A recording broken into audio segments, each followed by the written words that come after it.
Très bien. D'accord. Donc, je vois vraiment le lien avec l'alliance abrahamique davantage qu'avec la loi Oui, à ce moment-là.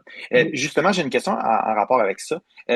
J'ai entendu mentionner, si on veut, cette lignée-là abrahamique qui a une bénédiction particulière du fait de leur, je dirais de la bénédiction qu'Abraham a reçue.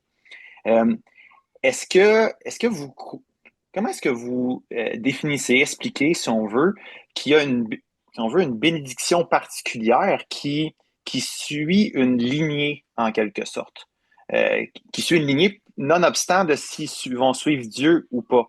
Ou peut-être que c'est moi qui ai mal compris, mais mettons, si j'entends souvent des trucs comme, mettons, au niveau des prix Nobel, c'est une surreprésentation de personnes qui sont juifs mettons, dans eux. Puis souvent, certaines personnes vont parler de ça comme étant comme juste un exemple d'un signe que ce groupe-là particulièrement est béni en particulier.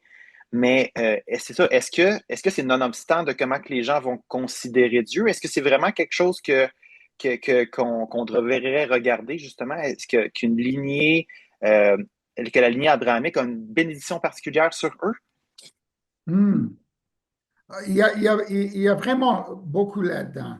Ce que vous demandez, ben, la promesse de la bénédiction d'Abraham, cette bénédiction, il est inconditionnel, right? C'est une multiplication de descendants, c'est une protection divine et une bénédiction pour toutes les nations. Je pense que je pourrais répondre dans une façon simple pour vous dire que dans les promesses de Dieu, on a des promesses physiques à Israël physique. Puis, il y a des promesses spirituelles. Donc, les alliances davidiques, abrahamiques, les alliances de terre, la nouvelle alliance, c'est des alliances juives.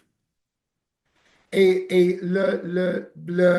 métaphore de l'olivier en Roman 7, l'arbre est ni l'Israël ni l'Église, mais la place de bénédiction spirituelle. Donc, la seule différence, c'est que les branches naturelles, c'est des Juifs. Et pourquoi? Parce que la racine de cet arbre, c'est l'alliance abrahamique faite avec les patriarches d'Israël, dans laquelle les branches sauvages y sont greffées. Donc, il y a des promesses physiques qui, ce qui concerne terre, ce qui concerne règne, comme les temps de gentils vont se terminer dans le royaume messianique. Jésus va revenir, il va être sur le trône de David.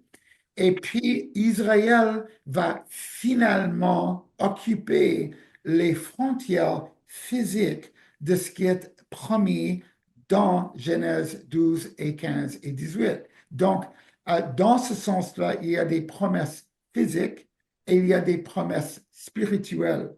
Une grande erreur de la théologie de remplacement, c'est de dire que les promesses qui étaient promises à Israël, ils sont déjà accomplis dans l'Église.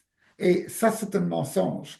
Euh, les promesses physiques d'Israël étaient données à Israël et ils vont être vindiqués avec Israël dans la restauration finale d'Israël qui viendront dans l'âge messianique après que l'Église soit partie dans l'enlèvement. Donc, c'est justement ces promesses qui sont données au peuple juif qui vont être honorées au peuple juif et de comprendre que ces promesses sont invalidées d'une façon pour la nouvelle alliance est pour moi une fausse théologie.